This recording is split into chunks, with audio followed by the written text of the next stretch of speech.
세상에서 가장 잔인한 형벌은 무엇일까요? 그것은 아마 살아있는 엄마의 가슴에 죽은 자식의 무덤을 만드는 일일 것입니다.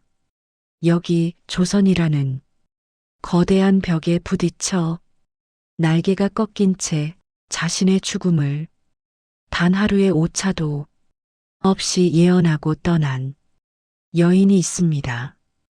그녀의 나이 고작 27 남들은 한창 인생의 화려함을 꿈꿀 나이에 그녀는 왜 스스로 생의 마지막 불꽃을 꺼뜨려야 했을까요?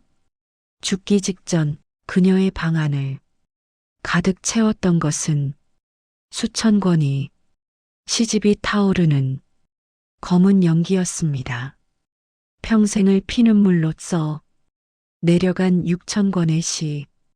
그녀는 왜 그 소중한 분신들을 자신의 손으로 태워 없애야만 했을까요? 그리고 그녀가 죽음의 문턱에서 보았던 것은 무엇이었을까요? 오늘은 조선 최고의 천재라 불렸으나 단 한 번도 행복한 어미로 살지 못했던 비운의 여인 허난설원의 처절한 27년의 기록을 따라가 보려 합니다. 강원도 강릉의 푸른 바다, 기운을 타고난 아이 허초이. 그녀는 태어날 때부터 남달랐습니다. 8살이라는 어린 나이에 그녀가 지은 시들은 온 나라 선비들을 경악하게 만들었습니다. 신선들이 사는 하늘 위 궁궐을 노래하고 구름과 바람을 친구 삼아 글을 쓰는 아이 사람들은 그녀를 가리켜 하늘에서 잠시 내려온 선녀라 칭송했습니다. 그녀의 오라비 허봉과 동생 허균은 누이의 천재성을 아꼈고 그녀가 마음껏 시를 쓸 수 있도록 종이와 붓을 챙겨주며 든든한 버팀목이 되어 주었습니다. 그 시절 초이에게 세상은 온통 아름다운 시구였고 향기로운 꽃길이었습니다. 하지만 그 찬란한 천재성은 그녀가 성인이 되면서 서서히 독이 되어 돌아왔습니다. 조선은 여자가 똑똑한 것을 가문의 재앙으로 여겼던 시대였습니다. 여자의 이름은 집안 담장을 넘어서는 안 되었고 여자의 재능은 안방 문턱에 갇혀 있어야만 했습니다. 계집이 그를 알아 무엇하느냐, 재주가 많으면 팔자가 사나운 법이다. 이 잔인한 문장이 그녀의 화려한 날개를 짓밟기 시작했습니다. 그녀는 15의 나이에 안동 김씨 집안의 김성립과 혼인하며 지옥 같은 삶의 문턱으로 들어섰습니다. 남편 김성립은 평범한 선비였으나 자신보다 수만 배는 똑똑한 아내를 감당할 수 없는 그릇이 작은 사내였습니다. 아내의 시 한 구절에 감탄하기는커녕 자신의 초라함을 견디지 못해 밖으로만 돌았습니다. 기생집을 전전하며 아내를 비웃었고 집으로 돌아오면 차가운 눈총으로 그녀의 자존감을 짓밟았습니다. 글 잘 쓰는 마누라를 두었으니 나는 참으로 불행한 사내로구나. 남편이 무심코 내뱉은 이 한마디는 난설원의 가슴에 평생 빠지지 않는 대못이 되어 박혔습니다. 여기에 시어머니의 학대는 소리 없는 칼날이었습니다. 시어머니에게 며느리는 그저 아들의 앞길을 가로막는 기가 센 계집일 뿐이었습니다. 난설언이 붓을 들 때마다 시어머니는 빨래를 하라며 닥달했고 그녀가 시를 읊을 때마다 가문의 수치라며 소리를 질렀습니다. 시어머니의 눈에는 난설언의 고운 손마디가 그저 일 안 하려는 핑계로만 보였습니다. 그 서슬 퍼런 집안에서 난설언은 서서히 빛을 잃어가는 보석처럼 시들어갔습니다. 그 모진 세월 속에서 난설언을 버티게 했던 유일한 생명줄은 바로 그녀의 아이들이었습니다. 품 안의 딸과 아들, 그 작은 생명들은 그녀가 살아있음을 느끼게 해주는 유일한 등불이었습니다. 그녀는 밤마다 아이들의 머리를 쓰다듬으며 마음속으로 시를 지어주었습니다. 너희들만은 이 어미처럼 갇혀 살지 말거라. 저 넓은 세상으로 자유롭게 날아가는 새가 되어라 하지만 하늘은 그 소박한 소망마저 가차없이 앗아갔습니다. 전염병이 온 마을을 덮친 어느 잔인한 봄날이었습니다. 먼저 딸아이가 뜨거운 열병에 시달리다 엄마의 품에서 허망하게 숨을 거두었습니다. 제 슬픔을 가누기도 전 이번에는 어린 아들이 누나를 따라가기라도 하듯 시름시름 앓기 시작했습니다. 난설언은 미친 듯이 약을 구하고 하늘에 빌었지만 아이의 작은 몸은 불덩이처럼 타오르다 끝내 차갑게 식어버렸습니다. 자식을 잃은 어미에게 세상은 그저 거대한 무덤일 뿐이었습니다. 그녀는 차가운 흙바닥에 두 아이를 나란히 묻었습니다. 그리고 붓을 들어 아이를 잃고 통곡하며라는 시를 써내려갔습니다.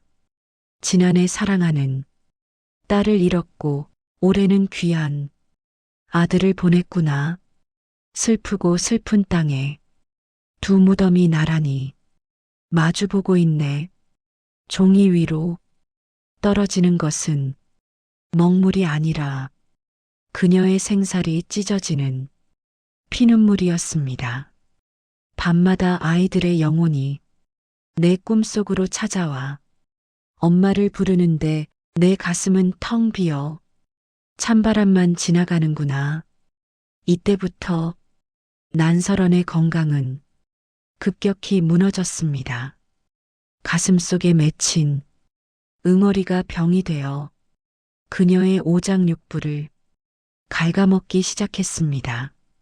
엎친 데 덮친 격으로 그녀가 유일하게 의지하던 오라비 허봉마저 귀양지에서 숨을 거두고 친정 가문마저 몰락에 길을 걷게 됩니다. 뱃속에 있던 세 번째 아이마저 유산되던 날 난설언은 비로소 깨달았습니다. 이 땅 조선에는 자신이 머물 곳이 단 한 뼘도 없다는 사실을 말입니다. 죽음을 결심한 난설언은 기이한 행동을 하기 시작했습니다. 자신이 평생 써온 시들을 하나둘 모으기 시작한 것입니다. 수천 권에 달하는 그 방대한 기록들은 그녀의 영혼이자 그녀가 이 세상에 존재했다는 유일한 증거였습니다. 하지만 그녀는 단호했습니다. 나의 글들이 차가운 땅에 남아 사람들의 비웃음거리가 되는 것을 원치 않는다. 나의 고통은 나와 함께 재가 되어 사라져야 한다. 그녀는 마당 한가운데에 큰 불을 피웠습니다. 그리고 권의 시집을 하나씩 불길 속으로 던져 넣었습니다. 종이가 타들어가며 공중으로 흩어지는 잿가루들은 마치 그녀가 잃어버린 아이들의 넋처럼 보였습니다. 주변 사람들은 울며 말렸습니다. 이 귀하고 아까운 글들을 어찌 태우십니까? 하지만 그녀는 멈추지 않았습니다. 불길은 밤새도록 타올랐고 아침이 밝았을 때 그녀의 방 안에는 오직 싸늘한 재만이 남았습니다. 그녀는 자신의 모든 흔적을 스스로 지움으로써 비로소 이 지옥 같은 삶에서 자유를 얻고자 했던 것입니다. 죽기 사흘 전 난설원은 아주 평온한 모습으로 마지막 시를 지었습니다. 그것은 자신의 죽음을 정확히 예언하는 시였습니다. 부용꽃 27, 송이가 붉게 떨어지니 달빛 서린 설이 위에서 차갑기만 하구나. 그녀의 나이 27이 되던 해였습니다. 그녀는 자신의 몸을 정결히 씻고 고운 새 옷으로 갈아입었습니다. 그리고 마치 달콤한 잠에 빠져들 듯 평화롭게 눈을 감았습니다. 그녀가 예언했던 바로 그날 부용꽃이 땅으로 툭툭 떨어지던 그 순간이었습니다. 그녀의 죽음 뒤에 남은 것은 아무것도 없었습니다. 무정한 남편도 지독했던 시댁도 그녀의 죽음을 진심으로 슬퍼하지 않았습니다. 하지만 그녀의 동생 허규는 차마 다 태우지 못한 누이의 시 조각들을 소중히 모았습니다. 그리고 명나라에서 온 사신에게 그 시들을 전했습니다. 바다를 건너간 그녀의 시는 대륙을 뒤흔들었습니다. 조선에 이런 위대한 시인이 있었단 말이냐? 명나라의 대문장가들은 그녀의 시를 보며 눈물을 흘렸고 그녀의 이름은 일본에까지 퍼져나가 여신처럼 추앙받았습니다. 조선에서 버림받고 자식을 잃은 슬픈 엄마로 살았던 그녀가 죽어서야 비로소 전 세계가 우러러보는 전설이 된 것입니다. 자식을 먼저 보낸 어미 하는 바다보다 깊고 산보다 무겁다고 합니다. 헌안설원은 그 무거운 한을 시로 승화시켰고 끝내 그 한과 함께 스스로를 불태워 하늘로 돌아갔습니다. 그녀가 27살에 죽음을 선택한 것은 삶을 포기한 것이 아니었습니다. 더 이상 고통받지 않을 영원한 자유의 나라로 먼저 간 아이들을 만나러 간 가장 용기 있는 선택이었을지도 모릅니다. 오늘 여러분이 가슴속에는 어떤 꽃이 피어 있습니까? 혹시 여러분도 남모를 인생의 가시 울타리에 갇혀 소중한 무언가를 잃고 살지는 않으신지요? 27살에 스스로 진 꽃 헌안설원이 이야기를 통해 우리가 잃어버린 진짜 소중한 것이 무엇인지 다시 한번 생각해 보게 됩니다.